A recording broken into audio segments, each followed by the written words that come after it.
Hi, everyone. Welcome to Art Break, and thanks so much for taking a few minutes out of your day to join us. My name's Danielle, and I run Soda Arts, which is a curatorial and arts consultancy in Sydney. So today I'm being joined by the wonderful artist Harriet Body, so please bear with me for a moment while I bring her up. Okay, 1 second. Oh, there you are. Oh, hello. I was so positive that I was there waiting. I was on your account. And I was going, how do I do it? Anyway, here I am. Okay. I think like the people at the beginning of a live video just get to watch this very awkward, hi. Oh, well, thank you. Hello. Anyway, here I am. You are. Thank you. Thank you for joining us. So I thought I would do a very quick introduction to you because I want people to understand what a powerhouse you are and all of the various things that you do. Yes, you are. So you've got a wonderful solo arts practice, which we'll talk a little bit more about. You also work as an arts educator. Are you still with the Museum of Contemporary Art? No, I've kind of having all sorts of existential crises. I stopped working for them and for Studio A when I went on maternity leave, but I've got other kind of projects on the go. Okay. Yeah, but we'll talk more about that. Yeah, still definitely identify as an educator. Yeah, absolutely. Yeah. Good. And you do and I guess part of that is a lot of community engagement projects with people of varying access needs and abilities, which we'll talk a little bit about. You're also the co-director and co-founder of Art Beat, which is a weekly dance workshop. Yes, amazing. And you also recently bought a cafe and you're raising a small human. So just a few things. Just quite a few things, yeah. Yeah. Okay, well, why don't you start by telling us where you are at the moment? Oh, I'm in my studio. There's someone out there. But, okay, I can't talk to you right now. I might just... I don't think they need me. I don't know. There's never anyone here, but there's, I think, maybe an electrician or something. Anyway, if he knocks on the door, I'll be back. He can just be part of it. He can just join the chat. It's fine. Yeah, ask me about his electrician practice. I'm in my studio, which is a subsidised studio with Wollongong Council, and it's in a basement of their town hall. And I've been here for just over, I don't know, a year maybe. So it's a tenancy for 18 months, which is amazing. So I've got about 6 months left. And it's just been really good to have that subsidised kind of space to make work and think about ideas and not have to spend too much money on rent, which is always very welcome. Absolutely. Amazing. Yeah. So what are you working on at the moment? What projects have you got on the go? Well, I'm working towards a group show at Goulburn Regional Gallery at the end of this year called Infinities, and that's curated by an Australian curator who's based in Berlin, Lauren Reed, and I'm making thousands of little ceramic thumbprints. I have them here. Here's some. There's one. There's a thumbprint. There's another thumbprint. So I've got, oh, hang on, I can move you, can't I? I've got yes. Oh, wow. And there's going to be more than that. And here's them on the wall. So they'll be installed all over the gallery space, hanging on the wall on these threads. How many? Just thousands. Yeah. I don't know exactly, but a lot. However many I can make in 18 months. Yeah, when is it? So it opens in October, so however many months that is. And so that will include a residency actually the show opens in November, the residency's in September, October. And I'll be working with natural materials on the land, so making natural plant dyes, making my own charcoal and finding local chicken. I use a lot of egg yolk, so I'm interested in using free-range eggs and knowing where the eggs come from. So working with people that own chickens there, and I'll be colouring each of these ceramic thumbprints with the natural materials from the landscape, and then they'll be in that group show. So I'm working on that, then also with Goulburn, I've got a big solo show with them at the end of next year. So that's kind of, I guess this work will sort of inform what happens there at the end of next year. And that show is really exciting because it will be a show where I'll be amalgamating my community-based work with my studio-based practice. So I'm really excited about this new way of working where I amalgamate the two, where they're quite, seemingly, I think visually or something, they look like they're quite disparate or different. I don't know if I feel that way, but I'm hoping that this show at the end of next year will kind of show that, kind of be a new kind of awakening for my work or something like that. So I'm doing that. Yes. It's a big answer to your question about what I'm working towards. Shall I keep going? Well, maybe before we jump onto your other projects, maybe we can talk just more about your solo practice a little bit, because so much of your work is about these very slow, these very meditative, repetitive actions. It's almost like the process of making the work is absolutely as important as the final outcome for you.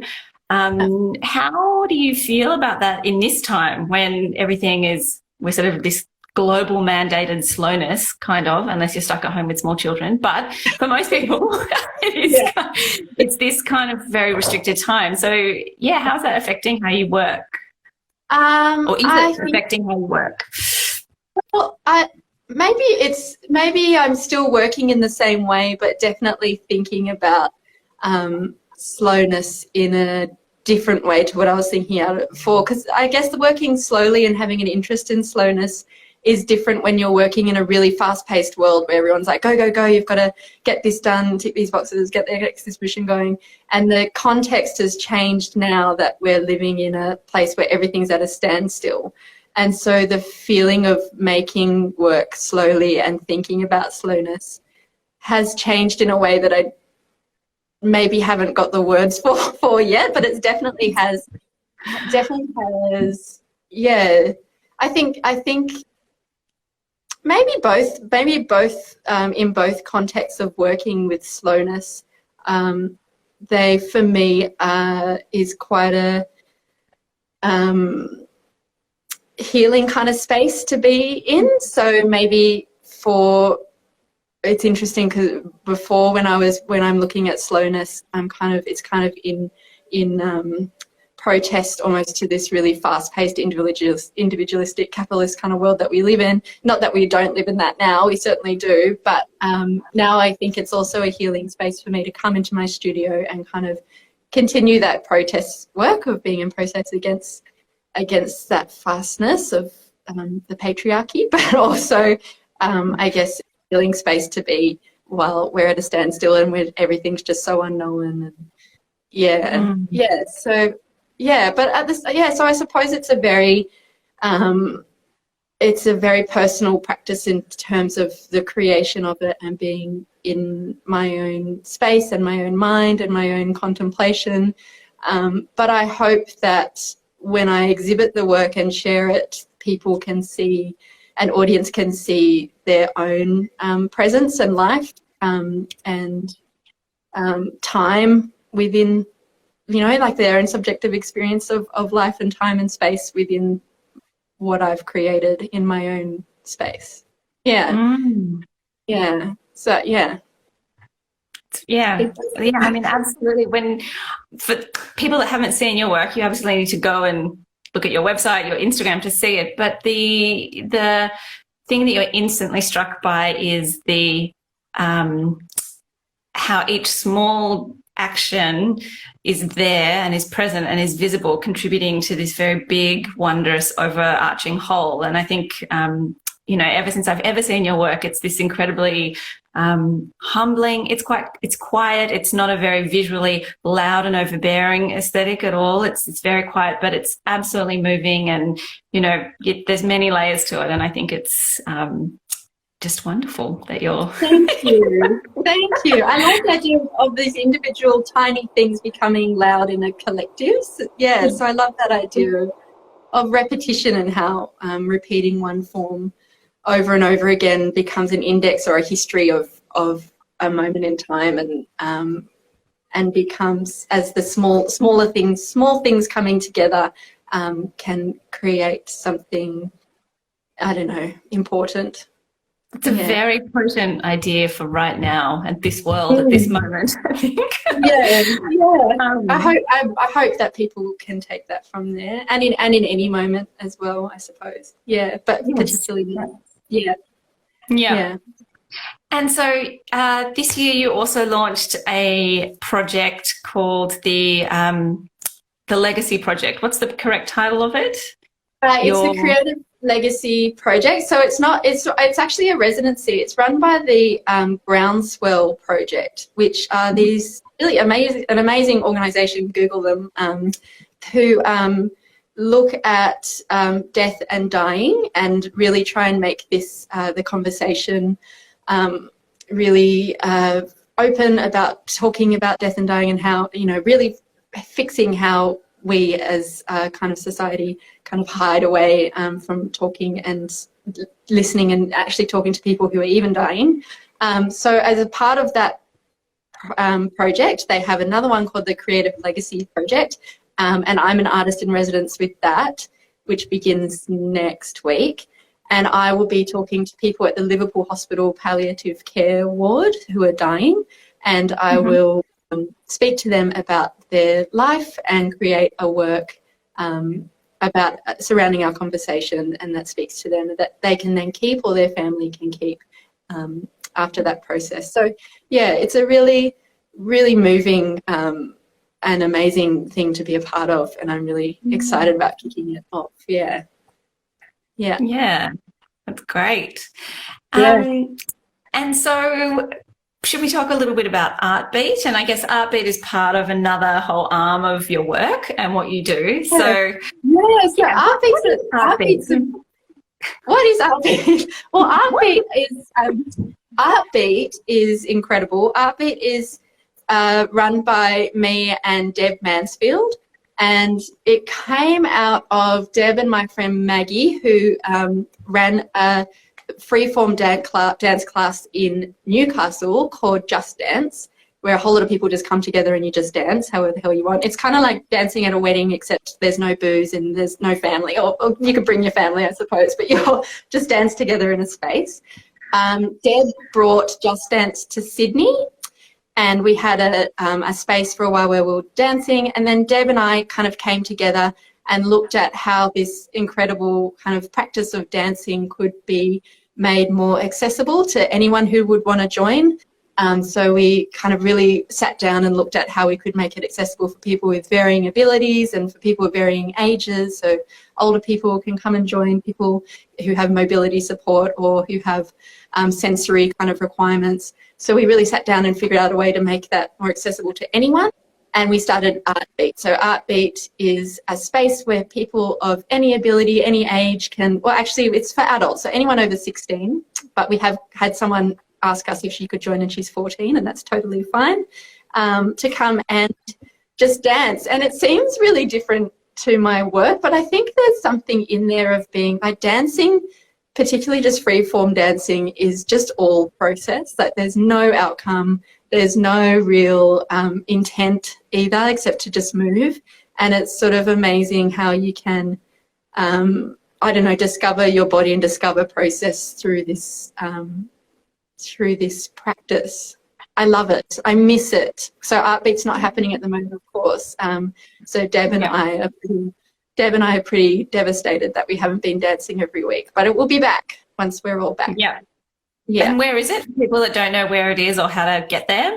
Yeah, so it has been in Enmore, but because we had to stop it, we've had to stop that booking at the Enmore. It was at the St Luke's Church Hall, which is on Enmore, sort of on the corner of Enmore Road and Stanmore Road.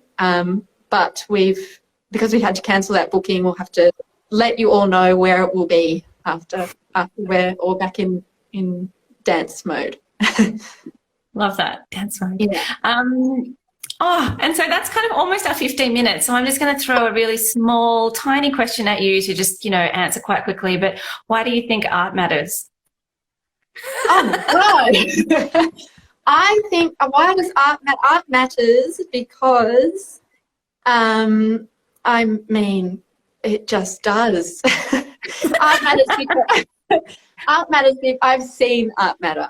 I've worked at the moment. I'm thinking about the work that I've done at the MCA for the Art and Dementia program, and I've seen people with dementia and their carers and partners come in and work with us who have never created art, had always looked at contemporary art and rolled their eyes, and to come in and have really valuable connections to art and really like epiphany moments, and creating work that they never thought they could have created, that is beautiful and poignant and